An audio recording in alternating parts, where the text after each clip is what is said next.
Hey guys, Anthony over here at Rock Out Loud, and I am here with one of my students, George D. George, say your last name for us because it's been over a year of lessons, and I don't think I've ever said it right. So, what do you got? Dounelis. Dounelis.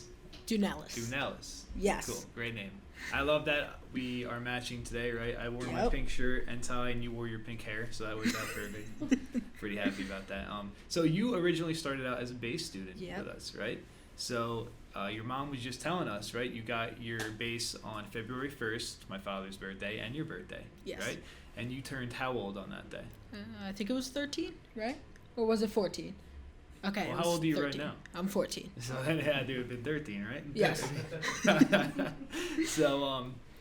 So that's cool, man. I was 13 when I first started playing too. So we started at the same time. I didn't start on bass though, and I see you're here with a guitar. So Yes. what was that transition about? Like, how long were you playing bass and then switched over to guitar? And then what made you switch over? Yeah, I was just playing my bass and I wanted an extra string or two. An extra string or two. So what two strings did you add? I'm gonna see I added a B and an E. Nice. Good. So yeah, I remember you coming in and taking bass lessons with me, and I remember being like, all right, I'm down to structure out some bass lessons, and you went completely the other way, which was really cool, right? It's actually pretty innovative. I don't really get a lot of students like that. It's a lot of structure. So with you, at first, I remember it was a challenge. It was pretty much like, all right, how do I keep George interested? He's not interested in the typical structure of lessons, and he doesn't know what he's interested in at all, right? So where do we go from here? But it's actually become one of my favorite points during the week is when we get to have our lessons together, because I realize that you've taken an interest to some of my favorite bands. We play a lot of Rage Against the Machine. We play a lot of Tool, right? We were just learning some Audio Slave, and those are all bands I grew up on. So, what's some of your favorite music that we play together? Anything. Anything? What's some of the favorite songs we've learned together? We've learned, I don't know, all of them. I just like all of them. You like all of them? Every single one? You pick good songs. I appreciate that. Thank you, man. So, and that's cool because I get really excited. You know, a lot of times I'm teaching AC/DC or Zeppelin, which are bands I find phenomenal, but we get to teach a lot of Tool and Rage with you, which again, they're in a different tuning. What tuning is Drop D. They're in drop D, right? Exactly. So do you keep your guitar in drop D most of the time? I think the last time I had it on E is to drop it again. So for anybody who doesn't know, right, when you keep your guitar in drop D, can you point to the low E string for us, right? You take that low E string and you make it a lower pitch, and it creates a real heavy sound, right? We do that for a lot of heavier music. So when we get to play, like we were just playing songs from Tool, we were just playing a song Vicarious, right? And that's in a weird timing. And Yes, it seems like you picked it up weird. like that. Like, did you feel like that was an easier song for us to do? Yeah. Parts of it? Yeah. Right? And then what about like how it sounds, like the tone and the amps and stuff like that? Like, do you like those heavier sounds, or do you like when we do the softer stuff? I like the heavier sounds. You do, right? I can tell because the first thing that you do when we get in the room is, well, the first thing you said today is, "What's up with this clean tone?" Right? So we had to put that distortion on and make it sound all nice. But cool, man. So yeah, so who are some of your favorite guitar players that we found out about through this time? I like Adam Jones a lot. I've got actually the same style of guitar as him. Adam Jones from what band? Tool. Good. For all those who don't know. Yep, Tool. Cool. Yep. What kind of guitar is that? This is actually an Epiphone. He plays a Gibson, but it's a Les Paul. Cool. You like that shape? Yes. You're excited that you have it? Yeah. And then tell us about the configuration, like the pickups and everything inside there. Yes, there are the dual humbuckers, which put out more output than single coils, which are just the single one like that. And that lets us get like a heavier sound, right? Yes. Cool, awesome. So you notice when you started playing like Tool songs with that Les Paul, like our sound was a lot more full. You even said today, you were like, oh, that tone, right? And we're just using straight GarageBand, and you can even hear like way more output through that stuff. So that's a lot of fun, right? Cool, man. So like when you sit at home, what kind of stuff do you play there? Whatever. Yeah. Well, I'm gonna drag. I remember your mom saying that drag more out of them. So I'm gonna drag more out of you. Whatever. Like let's say we couldn't have lessons together for a month. What would you be playing together? What would you be playing on your guitar? Tool. Tool. Tool. Mainly, that's cool. You're 14 now, right? Yep. I think I was about 14, 15, and all I would do was sit in my room and play Tool. But it's cool, man. They get your fingers moving, right? A lot of like vibrato riffs and legato stuff, right? A lot of that stuff. So I grew up on like a lot of straight punk music. You know, I played a lot of punk and pop punk. That's never been an affinity for you to play anything like that? I don't even really know what that is. We haven't gone over too much punk, right? We haven't done much Nope. Ramones yet, right? Or Green Day, because we've been pretty much into We've done one Green Day, but What song? I think it was Boulevard of Broken Dreams. We did do that, right? We were learning power chords and stuff like that. Yes. Yeah. If you had to pick between being a rhythm guitar player and a lead guitar player, what would you pick?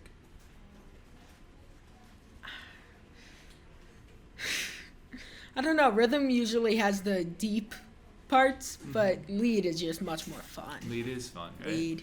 Depends. I must- You going with lead? Yeah, I had to. That's funny. I think I would go with the same thing.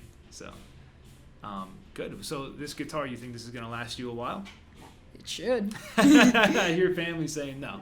Nah. If you could have a dream guitar, what guitar would you pick? $6,000 Silverburst Les Paul. You know exactly what it is, right? Yep. That's Adam Jones' motto, right? The Yep, Silverburst. He uses Silverburst. that? Absolutely.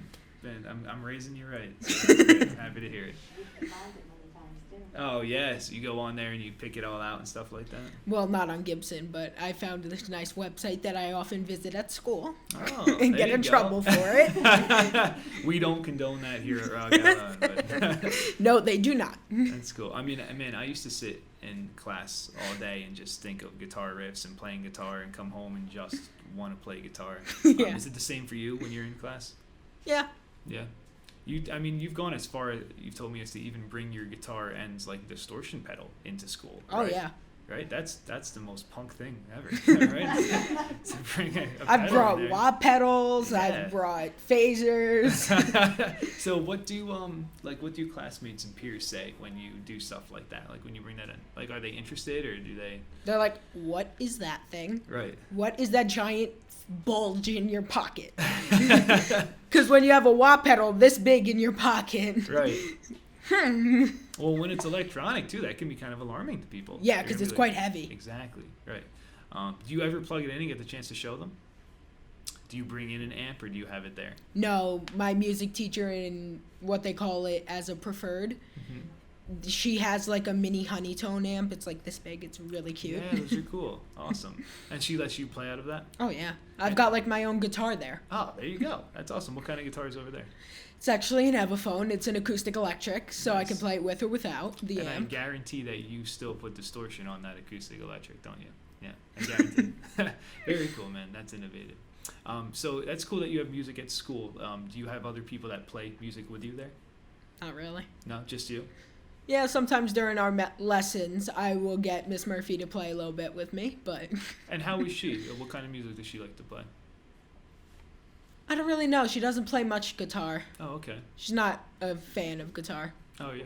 Yes, she's keyboard and flute, really. Awesome. Do you guys get to play music together? Like she'll play like on one of those instruments and you'll play guitar ever or something?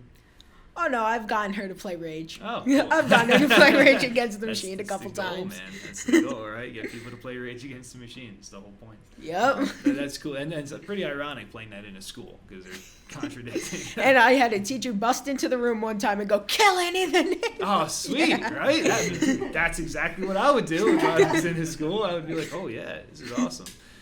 So what's cool is like when we first started taking lessons, something you had an affinity towards was like the sound effects, like the pedals. And I remember having like a few lessons just on like pedals and pedal order alone Yeah. and things like that. And I mean, you're building your collection right now. So tell us about what you have at home.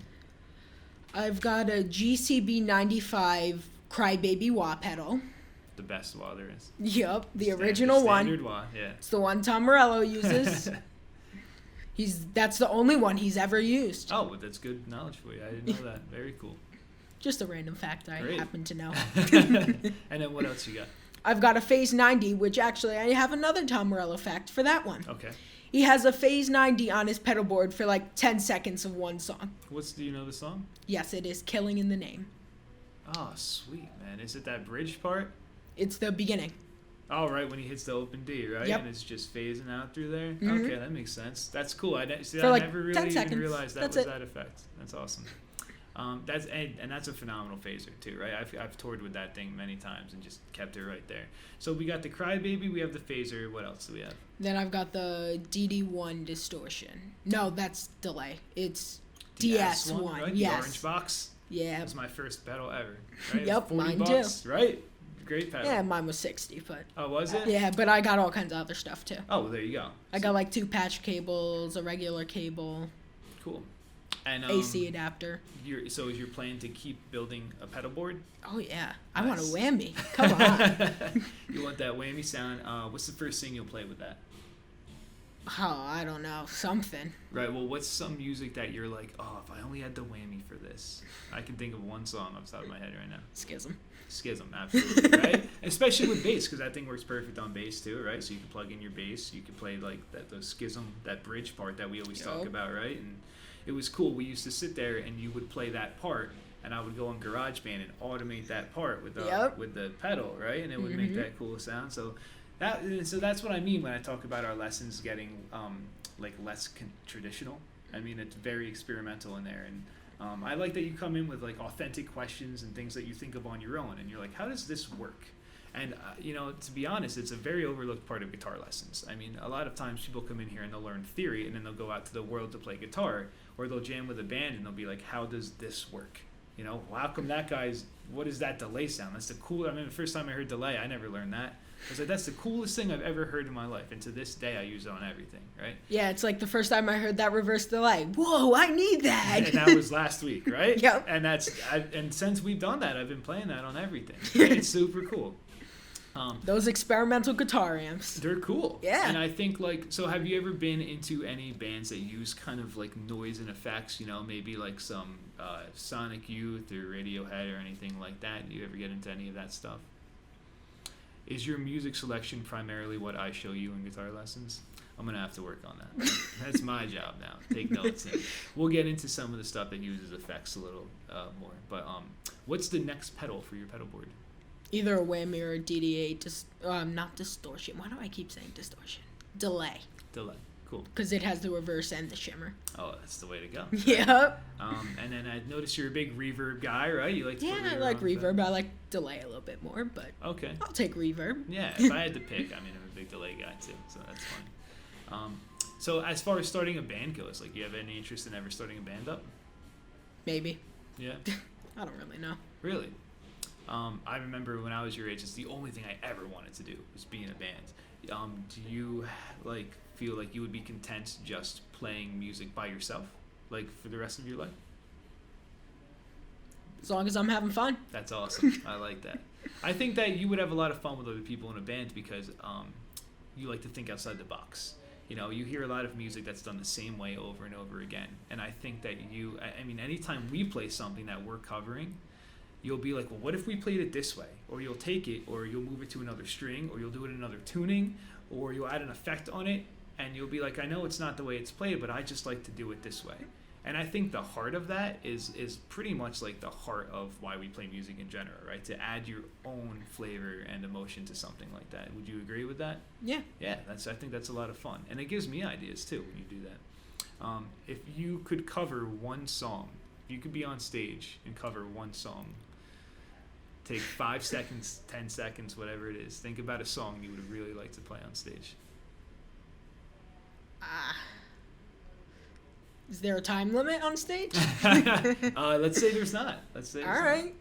Then I'm going for Rosetta Stone. Nice. I love that. Rosetta Stone by Tool. It's a 12-minute song. No, it's actually 11 minutes and 11 seconds, I think. Okay. I was way off. Right? Yeah, cool. Well, if you can hold an audience's attention for one song that long, but they're able to do it. I saw Tool was the last concert I saw before the world shut down. Speaking of which, I haven't seen your face in over a year, so that's nice. And you definitely have grown up a lot since. I mean, we just heard you grew, almost 6 inches within the last year? Yeah, I think it was 5.5. Oh, it's crazy, man. I haven't done that in a long time. And you're entering high school next year? Yes. Cool. Are you excited? Yeah, whatever. I'm going to high school. It's another grade, more school. It's a different school, right? It's a different school, yeah. Are there going to be more people in there as opposed to the school you have now? Yes. So that's a good chance for you to meet some new people and play some new music. That's when I started everything, right? Everything was in high school for me. It was just meeting other people that inspire you to play. Do you think that you'll find a drummer or a bass player that's like, hey, let's get together and just play some music? Maybe. Would you be excited for that? Yeah. Cool. That's awesome. If you, let's say your favorite band calls you up and is like, listen, our guitarist can't make this gig. We need you to fill in. Who would your favorite band be that you would want to fill in on stage for? Tool. Definitely Tool. That works out because they only have the one guitar player too. So it's like perfect. You can get a similar sound with that, right? Yeah. With the Epiphone. Cool. So tell us about the other guitars you have in your collection. I forget what model it is, but I have a Yamaha acoustic electric. It's nice. I love it. It's obviously my first guitar, but right. I love it. Well, if it's your first, never get rid of it. Right? It's like that's your baby, you know. Yep. So, cool. What else? Well, they're all my babies. Oh, that's why I love that. Yeah, of course. And then I've got my bass. And what's the bass? It's a Fender. No, it's not a Fender. It's a Squier or something. I don't know. Yeah, similar, right? The Yeah, Squier it's a bass. Squier Affinity Series something. Cool. And so you still play that at home? Yeah, not as often as this, but I really think that's cool that you switched over. What made you want to play bass in the first place? Like, what made you want to even, like, you know, that's not as common. I mean, I think out of all the students that we have at this school, I mean, one of the fewest number of students we have is probably in our bass guitar category, right? I mean, I think bass is a super underrated instrument, and I think it's phenomenal. What made you at home be like, I think I want to play that one? I was at school and somebody had a bass and I played it and loved it. So I wanted a bass. Awesome. And refused to get a guitar. And then I wanted a guitar. You think if that person had a guitar, you would have wanted to come home and play guitar? Okay, cool. And then refused bass and then now been up here with a bass? Probably. Would have worked differently there. Cool. And then you plug those into amps at home? Oh, yeah. What kind of amps we using? Champion 40. It's the Fender amp, right? Fender, Fender yes. Champion one. And that has effects on there too, right? Oh, a ton of them.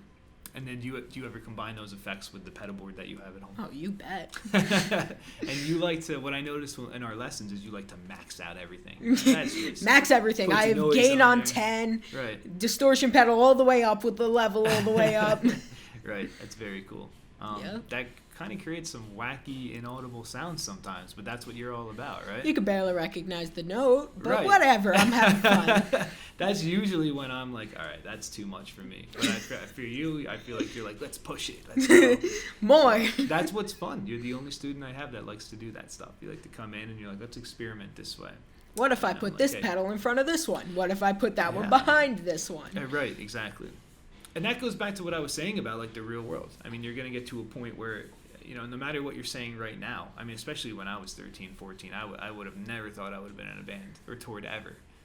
But it was my dream, and I'm happy I got to do so. And you're definitely going to get to do so too. I mean, you're going to be playing. You're really good now. It's only been like a year, and people are going to see that, and they're going to be like, I want that guy for my band. And especially, well, you know, having all that gear helps too. You know, they're going to be like, oh, he knows how to get that right sound. You know, he's dedicated, so that's good.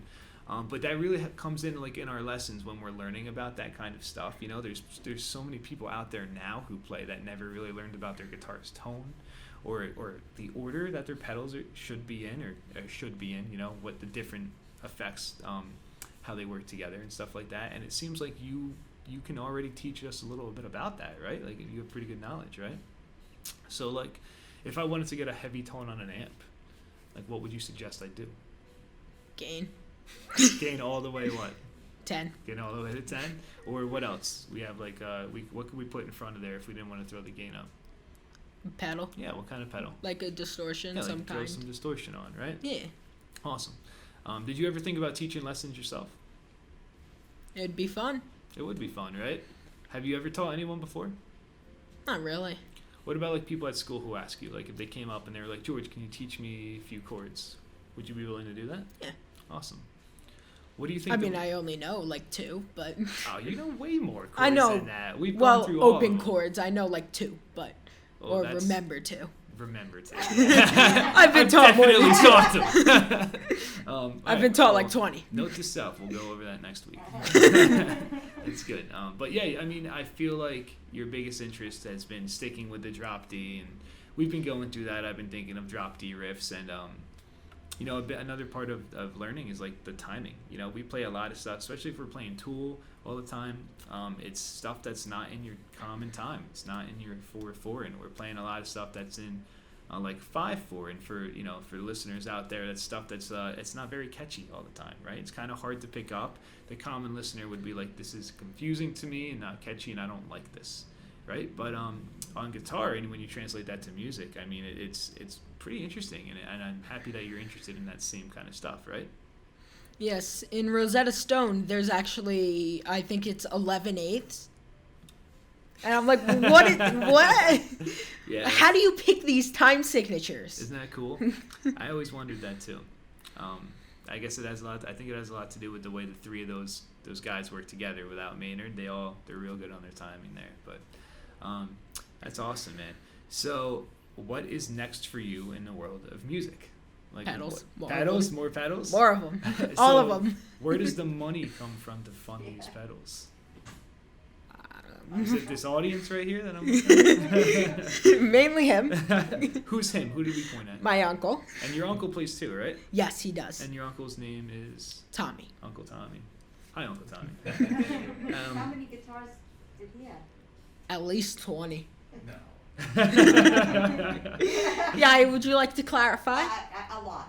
Right. Did you ever play with your uncle growing up? Not really. Did he inspire you to want to play? I mean, I had a guitar around the house and would just go smack the strings. But does Uncle Tommy let you play his guitars now? Yeah. That's awesome. What's your favorite guitar that he has? Well, I mean, he only has like 1 now. Well, he has 2. Yeah, you got me the new one. Yes, I got him one actually. I heard. That's awesome. I got him the Yamaha one that I have Great. because he loved it. Yeah. Oh, those Yeah, are it's cool. awesome. Yeah, it's awesome. Right? I recommend that to so many students. And then does he have an electric also? Yes, I forget what it is, but it's really cool. Do you know what it It's is? a Godin. Oh, yeah. Those are cool. Acoustic electric that I had. Nice. I had it done, but I It's an acoustic electric? Yeah. I don't see any pickups or an acoustic sound hole. Might be. Electric, I don't know. We'll take his word for it, right? I mean, traveled to New York, we traveled to all over Yeah. the place to pick up the guitars. there we go. And as a musician, you'll go through the lengths, right, to get the gear you want, right? People will drive far and fly far to get exactly, like, how far would you go to get that perfect Gibson Les Paul Silverburst that you want? Out of the Milky Way. Absolutely, right? Out of the galaxy, I'd go right? anywhere. That's very cool. Yeah, I'm totally down for that. Well, what would be cool one day is, I mean, we're supposed to have bands that are forming around here, and we play like on stages. I think a few times a year going on here. I mean, obviously COVID has changed things up, but Yeah. the goal is for us to have a lot of involvement in the community and the scene. And if you'd like to be a part of that, I mean, that would be super interesting. We play. It might not be Tool, but it might be like some cool harder rock stuff like that. Is that something you'd be interested in, like playing with other people? Yeah, as long as I can put a lot of grit and grind and distortion. I'm sure we could find a place for that, right? It's Rock Out Loud. We gotta have rocking somewhere. As far as like us playing together, like there's times we've gone in the live room, right, and we've worked on our timing, right, where I'll be on drums, and that's totally different because like I'm not a machine, right? So the computer's not gonna mess up, but I'm gonna mess up a little bit. I might not. And it's be adapting perfectly- to it. And it's adapting to it, exactly. So, what do you prefer? Like, do you prefer playing live with somebody? Do you prefer playing to the computer and with the precise timing? Computer's not as fun. Right? Because if you mess up, it doesn't adapt to it. I agree with that. And there's also a lot of energy when we play together, right? Like you can just kind of feel, okay, this is 2 people doing what we both love to do, instead of like you and a computer is doing its job, right? And as much as I'm doing my job with you, it doesn't feel like it, right? It feels like I'm just a kid again, living my best life, right? So it's a lot of fun. Do you have any questions for me or anything you want to work on in the future? Can we up it to 2 lessons a week? That is all on Mom. Mom? I would do 9 a week if it was, whatever. And I'll take that under advisement. 3 a day. 3 a day. Totally down for it. You can pay my whole mortgage with that. But no, man, I totally feel you. It's cool. I hope I'm able to help you with any questions you have and anything in life besides that, because growing up, my guitar teacher was like my best friend. You know what I mean? I learned so much about life from him. So I hope I've been able to do that for you in different ways too, that things that aren't just about music. And it's cool when you come in here, and that's why I was talking about like the real world stuff. Like you'll come in and it's not just about like what pentatonic scale do I use or what chord do I play here. Sometimes it's about like, well, how do I handle this situation? Or what gear do I need for this application, right? Kind of things. And do you feel like our lessons are different than the typical lesson? Yeah. Right? I definitely feel that way. Do you have fun when you come here? Oh, yeah. Awesome. I notice you're here early all the time, and we do what we can to keep you later every time, right? It's like always. I feel like you're always ready for lessons. I can't remember you ever missing a lesson. I think once. Yeah, if that, right? I don't even know. And then anytime you couldn't come here, you've opted to do virtual. Tell us about that virtual experience. Like, how have you liked using Rock Out Loud Live and stuff like that when we do it together? I mean, it's not my favorite. I'd rather see you in person, but... Right, but did you find that it was a workable lesson? Yeah. Absolutely, right? It was more than workable. It was fun, too. It's fun, right? And it's cool because I kind of get to see inside your world and your environment, and anything that we're working on, I get to send right over to you. Yeah, and right? you can see my stuff, hear the setup, hear everything. Yeah, and like you can see all the PDFs in our files right on there, and all. So I think it makes it super easy. It's like we didn't even miss the lesson. It's like super substitutable. So awesome, man. Well, trust me, I mean, we're really happy to have you here, and I'm really proud of how far you've come and how much you've handled life. And you're wearing a button-down shirt 6 inches taller than you were, and you look very professional. And I love that guitar that I mean, that's a beautiful color. I'm in love with that Sunburst. Is there anything you want to maybe play for us? Is there any riffs you want to show off for the camera, or anything you want to talk about? Or No.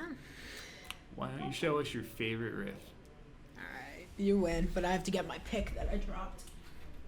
Because that would be a problem. What tuning are we in? What's the band and what's the song called? Drop D, and it would be Tool. And can you guess?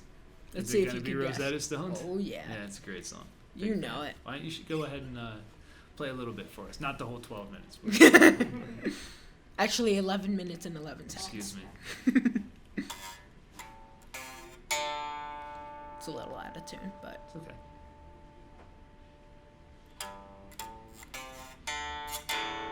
Oh, that's why I'm in E. So we learned how to tune by ear, right? I love that. There we go. That's better. There we go. Sounds much better.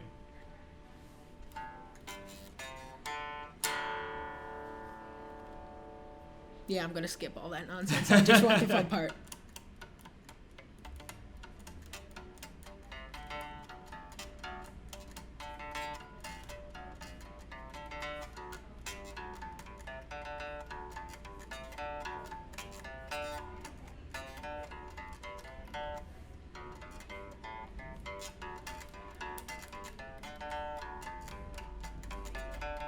Skip to another fun part.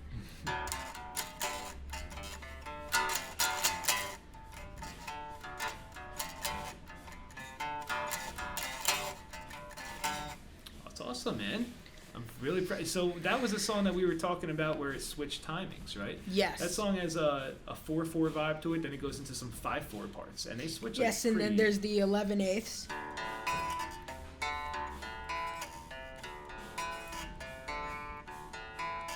That's 11. Yeah, you're That's right. 11. It's a measure of 6 and a measure of 5, where we do the whole phrase as 11, right? That's very cool, man. Learning that song, was that one of our easier ones to learn, or? It's definitely tough to have the endurance to play 11 minutes straight. Yeah, there's definitely that. And those riffs too, I remember specifically, like we broke those riffs up piece by piece each week, right? And we'll still be like, all right, let's throw in the drummer. And that's like another thing. Like instead of using GarageBand to switch between those timings, like I can do that live with you, and like we can kind of just feel that out, right? It makes things a little easier. Yes, and when I listen to it at home, I have the sound, so I can jump into it in the middle even without the guitar, because I know it off the drums. Oh, great. So when you're playing it with just the drums, I can jump in. That's perfect. And I know exactly where it is. All right, that's what it's all about, man. That's awesome. Because I've heard it 1,000 times. Yeah, I mean, dude, I think I was a sophomore when that album came out, and I haven't turned it off yet. So it's like one of my favorite albums ever. But I'm happy to put that onto you, and I'm happy you picked up on it. It honestly makes me feel so much better, like coming here and playing songs that I truly love. It's really cool because I learned them at one point, and now it's like 15 years later, and you're learning them. And then 15 years later, you're going to teach someone else that has pink hair and is switching their guitars every week and something here, right? And you're just going to be so proud of them, and as I'm proud of you. So thank you so much for coming on, man. And if there's anything else I can help you with, let me know. But I hope you enjoyed your time at Rock Out Loud, and we enjoy having you here. Thank you. All right, bud.